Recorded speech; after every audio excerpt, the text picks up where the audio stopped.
Scandinavia and the Nordic region is so often portrayed in global media as the poster child for everything from modern design to welfare models and even happiness.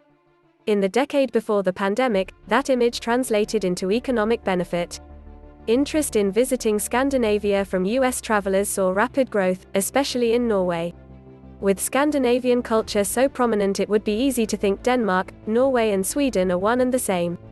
But despite working closely together, the three countries are distinct from a tourism perspective. So to get a true Scandinavian travel experience, you first need to define exactly what that means to you. Here's an introduction on what to expect in the Scandinavian countries of Denmark, Norway and Sweden. Denmark is truly the odd one out in Scandinavia. Unlike Norway and Sweden, the country is relatively small and extremely flat. In fact, Denmark's highest point lies just 561 feet above sea level. Second only to Sweden's Stockholm in size, Denmark's capital city Copenhagen is the major tourist draw. Danish style and design play a big role in its popularity.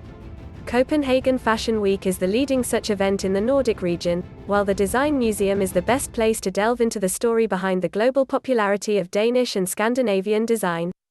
Monocle magazine recently named Copenhagen the world's best designed city for its notable architecture and urban planning. Without resorting to branding wars or architectural gimmicks, Denmark's capital is, put simply, designed for life. With generally milder weather than much of Scandinavia, Copenhagen is indeed a city designed for outdoor living. Strolling through lush parks and along harbour-front promenades is the best way to appreciate why the city is so frequently termed the home of happiness. Of course, there's more to Denmark than its capital. The country's flat terrain and world-leading cycling infrastructure lends itself to a cycling break.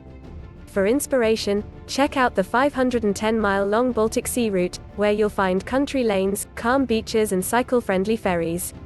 The route is split into 14 sections and is fully signposted, so it's suited for pro-cyclists and keen tourists alike. The natural landscape of Norway is without doubt the country's #1 tourist attraction. Norway's terrain varies from high mountain peaks and plateaus down to the world-famous fjords that were carved out of land by glaciers. One of the best ways to experience the fjords, and more than 1,000 miles of Norway's epic coastline, is on the coastal ferry, which doubles as a cruise. Both Hurtigruten and newcomer Havila run the popular 12-day round-trip voyages from Bergen to Kirkenes and back. Depending on the time of year, the trip also gives passengers the experience of the midnight sun or a chance for a glimpse of the northern lights. Of course, the big red flag when planning a trip to Norway is the cost.